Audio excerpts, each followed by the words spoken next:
ladies and gents, and welcome back to DCS World with Mags, and welcome to Mission 4 in the Sea Dragon campaign. Once again, back aboard the SU-33. Now, before we get into the mission objectives for this particular mission, I did have a request on one of the previous videos I've done on the Sea Dragon campaign to quickly go over the SU-33's cockpit and point out some of the key things to look at for those that are unfamiliar with the layout. So, let's start with the HUD, or the heads-up display. Top left-hand corner, the larger number is our current indicated airspeed in kilometers per hour. Top right-hand corner, larger number is our current altitude measured in meters. The smaller numbers above these are our recommended airspeed and altitude based on the mission plan. As you can see, I'm not following them, but I generally don't. In the center of the HUD, we have our artificial horizon and our pitch indicator along with our aircraft datum. This shows the aircraft's role overall. The small circle on the HUD is the navigation point. It works with the waypoint system, which we will go into a little bit further in just a moment. The bar on the right hand side is our current rate of climb, rate of descent indicator. It's measured in meters per second, so as you can see we are currently descending at 7 meters per second. The number in the center of the screen at the bottom is our current range to our next waypoint, which is measured in kilometers. So as you can see, we are currently at 52.4 kilometers to our next waypoint. And the Cyrillic tag in the bottom left-hand corner is the current HUD mode, which is currently set to navigation mode. Next up, we have the screen to our right, which is known as the HDD, or the heads-down display. The HDD actually has a few functions, most of them associated with the aircraft's radar systems. It also displays the current navigational route, as well as your fastest direct line to the next waypoint. Its functionality will actually change depending on what HUD mode you actually have selected, but the three constants on it at all times are the location of your aircraft, represented by the small mark in the center lower section of the screen. The bottom right hand corner is your true airspeed, and the left hand corner is the current scale that the map is set to, which is currently set to 2 kilometers. And it's also important to remember that everything that's displayed on that screen is viewed from the top down perspective. It's the equivalent of an MFD in a Western aircraft, except its functionality is more limited. So, directly below the HDD we have our fuel indicator, which is very important. We're currently on half a tank, and on the lower right hand side of the screen we have the radar warning system. Now, I could make a full video on its own just explaining how this bloody thing works, but needless to say, whenever you hear the telltale tones through the cockpit of a radar lock or a radar sweep across the aircraft, you'll see me glance down and look at that. The two key things you'll be looking for is the large ring of amber circles that goes around the outside. That is direction to primary threat. The smaller ring of green circles inside of those is direction to secondary threat. As you can see at the moment, we've got an amber and a green secondary to our rear left. That's actually indicating back towards the carrier group. We're detecting the Admiral K's radar, and a smaller green dot just to our left is actually picking up the radar for our AWACS aircraft that's observing everything we're doing at the moment. Really, the only other gauges in the cockpit that you'll really need to pay attention to if you're interested is these two, which are the interstage turbine temperature indicators for each engine, basically the temp gauges for the engine, and the warning light panels, which are located here and here. Everything else in the cockpit is actually an analog redundancy for the digital systems that are present inside of the HUD and the HDD. Well, there is also the mechanical devices indicator located here. It displays all the mechanical devices on the aircraft, from the flaps, landing gear, the intake FOD shields, air brakes, the landing hook, and whether or not the wings are folded. So, small lights around the central shape of the aircraft indicate which and what has been active. And then there's the weapons pylon selection indicator, which is sitting directly under the HUD here. This is all in amber at the moment. I do not have a weapon selected. When you see a green light light up underneath, it tells you which weapons pylons that I have active, so you can tell which weapons I'm getting ready to deploy. Yeah, I think that's everything of importance this time, so on to the briefing.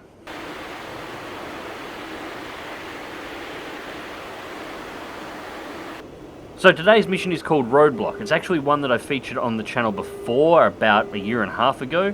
However, this time we're going to try and do a little bit of a better job of it. In our last mission, we destroyed a small fleet of boats attempting to infiltrate the carrier group for an unknown purpose. Following that mission, NATO forces stationed in Turkey have stepped up their support of Georgia in our area of operations and are now directly supplying arms to Georgian forces from Batumi. Now, these arms include air defense weapons, and they will be spread through our area of operation, so our mission this time is to eliminate these arms before they can be deployed. Now these arms are spread through two convoys. The first convoy is on the approach to Batumi at the moment, and we have assets on the ground in the area that are currently shadowing it. As they hear us come into the area, they're going to mark the convoy with red smoke so we can locate it quickly and take it out. The second convoy has already made it into a holding area inside of the city. When the first convoy is destroyed, assets on the ground will mark the second convoy inside the city with red smoke so we can perform a second strike to eliminate it. Once both convoys are eliminated, we are to exit the area. Currently there are no known hostile air assets within the area, however, with NATO now directly supplying Georgian forces, it is worth keeping an eye out. So at this point we are almost at 40 kilometers from the next waypoint. The next waypoint should be the engagement site for the convoy. So we're holding at 4,000 meters. It recommends 7,000, but I like to approach a little bit lower here. And at this point we are on the edge of the engagement area, so it's time to start getting the aircraft ready for the attack. So the first thing to do is activate air-to-ground weapons mode, which we've just done. And you can see green lights just lit up on the central 4 pylons. Now these are carrying P-tabs. Specifically these are RBK 250 P-tab 2.5M. Each of these is a heat warhead attached to a fin stabilized body. There are 4 clusters on the aircraft. Each drop will release 2 clusters, and each cluster consists of 6 sub-munitions, meaning 12 munitions release every drop. The next set of pylons contains unguided rocket pods, with the pylons outside of that containing 2 infrared air-to-air missiles, just in case anything gets close that we don't want it to. The outer pylons contain our ECM system, our electronic countermeasures, which I've just activated. You can see the indicator for that on the left side of the HUD. So at this point, ECM is activated, we have air-ground mode selected, and we have the P-tab set up ready for our first drop. Now all we're waiting for is to close on the coast and wait for the red smoke.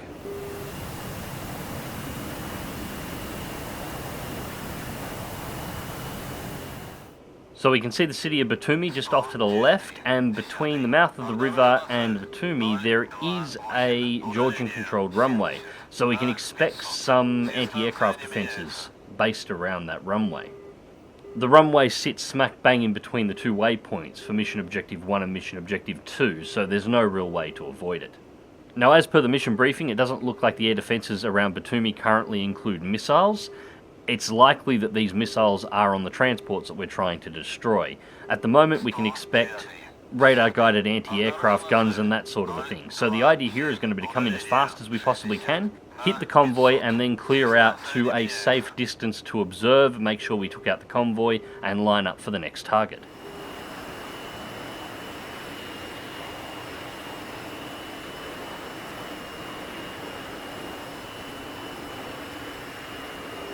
So we're now down to 6 kilometers to target. Still no smoke at this point, but we should be getting it any moment now. Now we know our second target is going to be in the city of Batumi. It's likely that the transports are going to be on one of the approaches to the city, but somewhere reasonably close.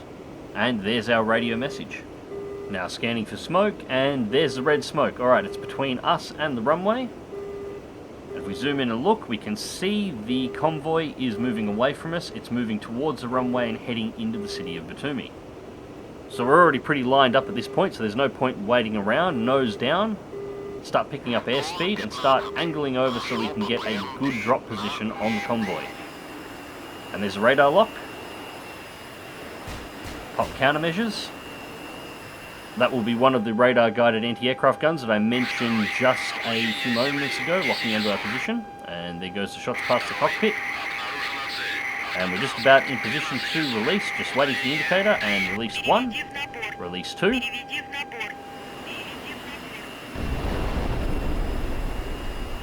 Looks like good effect on target, just clearing out of the area so we can make sure we are relatively safe from the guns, and then waiting for our report from our ground asset to see whether or not we actually took out the convoy. And at this point I'm also going to bring the aircraft into a right-hand bank to get a visual on the impact zone and see whether or not I can see anything moving there myself. Now I do not want to approach the target area, of course, unless I absolutely have to. There is a lot of anti-aircraft guns mounted around that area, and any one of them is fully capable of taking this aircraft out. Now, while I am quite the distance out, I was looking primarily at the texture for the road at the time to see if I could see any dots moving along it. At this point, I cannot see any, and then we get the communication from the ground asset. The first target has been destroyed. Red smoke has been lit at the depot where the second convoy is currently being stationed. And we can see the red smoke right now in the city of Batumi. Now, in that first pass, we dropped both of our PTAB loads, so we are now out of PTABs. The next attack will be a direct rocket strike on the target area. Now, it was commented in the last video that I do release the rockets pretty close, much closer than you would expect. I do it for two reasons. One, I've got crap vision. I like to be able to see the targets just to make sure I'm hitting them before release, and at distance, I can't see them properly. But the second reason is far more important. It looks really cool, and it's a hell of a lot of fun to do. And a little bit of a yaw over at this point to bring the indicator onto target. We can see the targets lined up right on the red smoke, and release. Again, it looks like a good hit. We've got to clear out of the area, get some distance, and wait for confirmation on the target.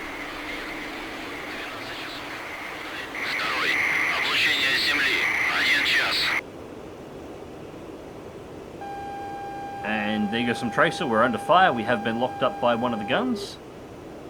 And lock broken. So we definitely need to watch it if we make a second pass. There are guns fully around the city, all the way up this end as well, near the harbour, not just around the airfield as well. So at this point I was giving orders to my wingman to tell him to make the next pass on the target, as I've almost expended all of my ordnance at this point, but we get the confirmation message.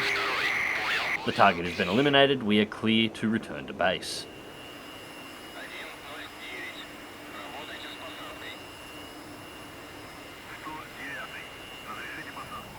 And so back at the carrier group. Clean return. We exited the area with no problems whatsoever. I simply activated nav mode 1, set the nav to the carrier, called my wingman back from his attempt at the attack run, climb out to around 7 kilometers, and cruise back home. No problems whatsoever. Which of course brings us back to Task Force Sea Dragon and time to put down on the Admiral K. Anyways, ladies and gents, I hope you enjoyed the video and thank you very much for watching. As always, feel free to check the video description down below for links to my social media, to my Discord, to my Twitch and to my Patreon for those who would like to support the channel. And remember to click that like button if you did enjoy the video, subscribe and share if you'd like to see more, and until next time, take care.